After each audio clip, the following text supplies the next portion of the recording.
प्रिय विद्यार्थियों, मैं हनुमान प्रसाद शर्मा आज आपको आरोह भाग 2 में संकलित कविता उषा पढ़ाने जा रहा हूँ। बच्चों, इस कविता के कवि शमशेर बहादुर सिंह हैं। यहाँ इस कविता में उन्होंने प्रातःकालीन प्रकृति के निरंतर बदलते हुए सौंदर्य का बड़ा ही मनोरम व आकर्षक वर्णन किया है।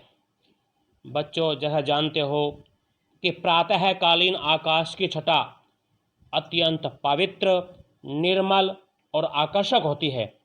उसी प्रातःकालीन सुषमा का मनोहारी वर्णन करते हुए कवि कहता है। पहले इसकी पंक्तियां देखो, पहले पद्यांश की। प्रात नभ था बहुत नीला शंख जैसे, भोर का नभ राख से लिपा हुआ चौका अभी गीला पड़ा है। बहुत काली सिल जरा से लाल केसर से कि जैसे धुल गई हो, सलेट पर या लाल खड़िया चाक मल दी हो किसी ने। तो बच्चों देखो क्या कह रहा है कवि। कवि कह रहा है कि सूर्योदय से पूर्व अर्थात सूर्य निकलने से पहले प्रातःकालीन आकाश नीले शंख की तरह, नीले शंख के समान दिखाई दे रहा था। और उसके बाद क्या हुआ बच्चों, उसके बाद पौ फटी अर्थात भोर हुई, और भोर होने के समय जो नीला रंग है वो मंद पड़ गया था। कहने का अभिप्राय यह है कि पौ फटने पर उस नीलिमा में जो श्वेतिमा है वो भी मिली हुई दिखाई देने लगी थी। तो इस तरह से कवि बड़ा ही सुंदर वर्णन कर रहा है। यहाँ पर जो एक ग्रामीण परिवेश होता है कि ग्रामीण औरत किस तरह से खाना बनाने से पूर्व, क्योंकि गांव में ऐसा होता है कि ज़मीन पर बैठकर खाना बनाया जाता है, और खाना बनाने से पूर्व जो ग्रामीण औरत होती है, जो गृहिणी होती है, वो चौके को लीपती है, उसके बाद ही वो खाना बनाती है। तो क्या कह रहा है यहाँ पर कवि, राख से लीपा हुआ चौका अभी गीला पड़ा है। देखो बच्चों कि आकाश में रात के समय ओस के कारण जो नमी थी वो अभी शेष थी।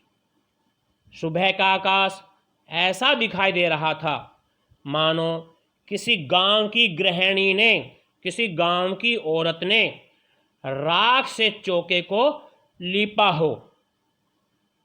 वह चौका बच्चों अभी सूखा हुआ नहीं है, अभी सूखा नहीं है, बल्कि लिखा है इसमें अभी गीला पड़े। अभी उसमें नमी विद्यमान थी, अभी वह गीला दिखाई दे रहा था।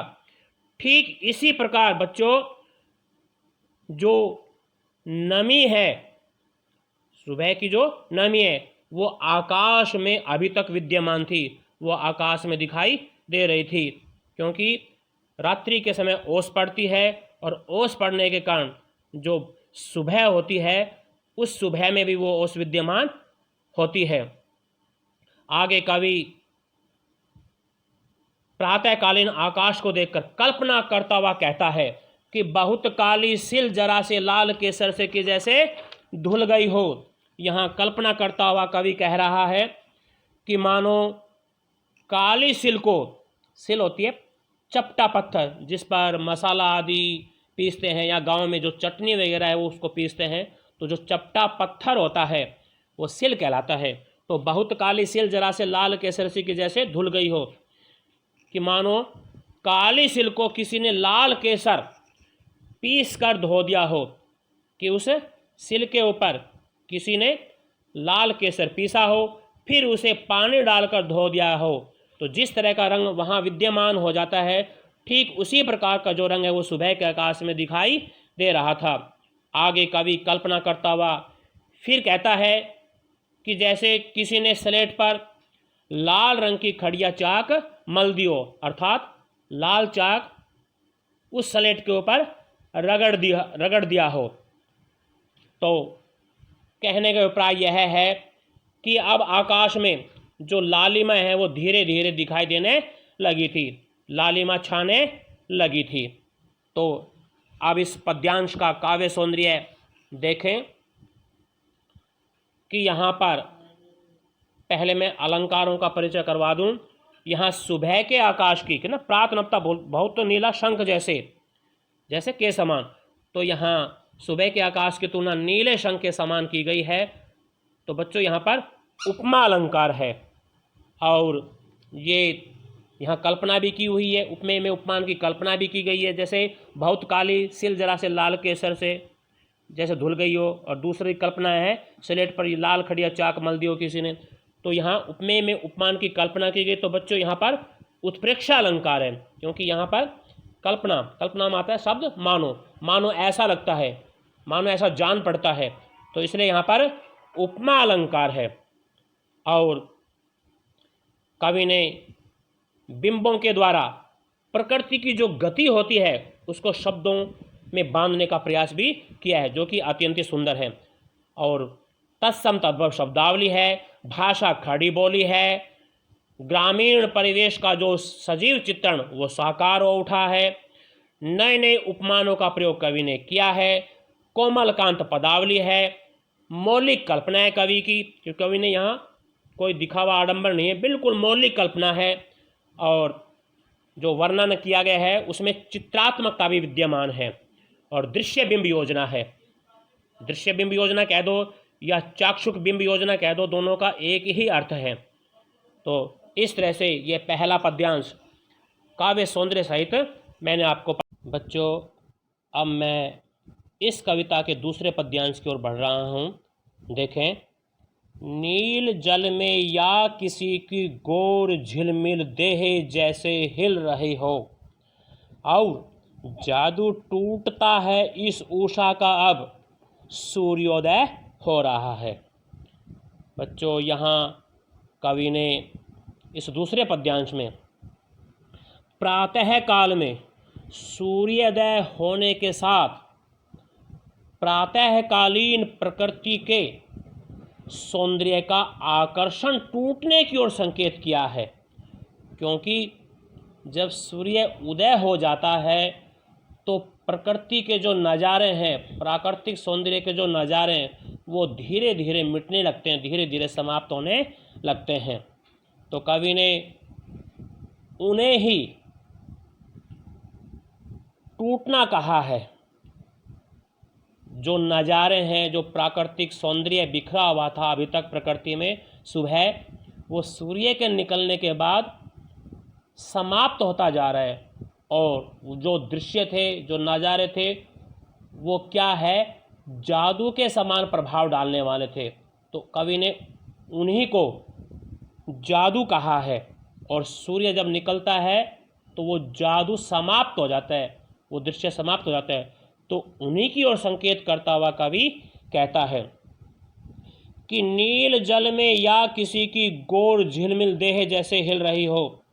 बच्चों यहाँ कवि कल्पना करता हुआ कहता है कि जो नीला आकाश है वो तो मानो नीला जल है, और क्षितिज से ऊपर उठते हुए जो सूर्य का आकाश में प्रकट होना है वो कैसा लगता है, किसके समान प्रतीत होता है, कि जैसे कोई गोरे वर्ण की नायिका है, कोई गोरे शरीर वाली स्त्री है, जैसे वो नीले जल में स्नान कर रही हो, और उस जल में उसका जो गोरा रंग झिलमिलाता हुआ दिखाई देता है, ठीक उसके समान ही इस नीले आकाश में जो सूर्य की रोशनी है, सूर्य की जो किरणें हैं, जो कि बड़ी ही सुनहरी रंग की प्रतीत हो रही है, वो दिखाई दे रही है। तो यहाँ पर गोरे वर्ण की जो नायिका स्त्री है उसकी तुलना की गई है। तो यहाँ पर उपमा अलंकार बच्चों लिख सकते हो।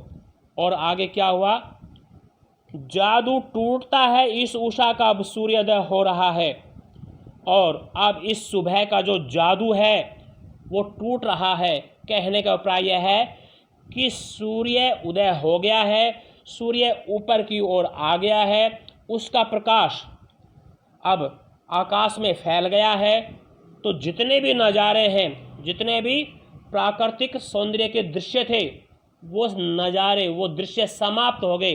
जो जादू का सा प्रभाव था वो टूट गया, वो समाप्त हो गया। और ये सब किसके कारण हुआ? सूर्य उदय होने के कारण हुआ। क्योंकि जब तक सूर्य नहीं निकला था तब तक तो दृश्य बड़े ही आकर्षक, बड़े ही मनोहारी, मन को अपनी ओर खींचने वाले लग रहे थे। जो भी कोई इस नज़ारे को, इस दृश्य को देखता है वो मंत्रमुग्ध हो जाता था। परंतु सूर्य के निकलने के बाद ये सारे के सारे जादुई दृश्य समाप्त हो जाते हैं। तो बच्चों, मैंने ये कविता आपको पढ़ाई। अब इसका जो काव्य सौंदर्य है वो देखें। बच्चों, कुछ एक जो पॉइंट थे वो तो ऊपर भी आ चुके, जैसे खड़ी बोली भाषा है, तत्सम तद्भव शब्दावली है, मुक्त छंद में रचित है कविता, इसलिए मुक्त छंद है। कोमलकांत पदावली होगी, माधुर्य गुण हो गया, अभिधा शब्द शक्ति का प्रयोग कवि ने यहाँ पर किया है, दृश्य बिंब योजना है। और बच्चों, इसमें कवि ने कुछ विशेषण शब्द भी प्रयुक्त किए हैं, जैसे गौर है, झिलमिल है, तो ये विशेषण शब्द हैं। तो इन विशेषण शब्दों का सटीक प्रयोग भी यहाँ इस कविता में देखने को मिलता है। उसके अलावा उत्प्रेक्षालंकार, क्योंकि कवि ने कल्पना की है कि गोरे रंग की नायिका है, उसके माध्यम से कल्पना की है, तो उत्प्रेक्षालंकार है। उपमालंकार भी इसमें प्रयुक्त कवि ने किया है। और उषाकालीन आकाश का जो मनमोहक शब्द चित्र है वो भी कवि ने यहाँ प्रस्तुत किया है। तो ठीक इस कविता में बिल्कुल जो एक ग्रामीण परिवेश होता है, गांव का जो परिवेश होता है कि किस तरह से वहाँ जो औरत है किस तरह से वहाँ अपना जीवन व्यतीत करती है, किस तरह से खाना बनाती है, किस तरह से चौके को लिपती है, तो पूरा का पूरा वर्णन एक ग्रामीण परिवेश पर दिखाया गया है, ग्रामीण परिवेश पर अंकित है, उसका सजीव चित्रण यहाँ पर किया गया है। तो बच्चों, मैंने काव्य सौंदर्य सहित ये दोनों पद्यांश आपको पढ़ा दिए। इसको पढ़ना, देखना। धन्यवाद।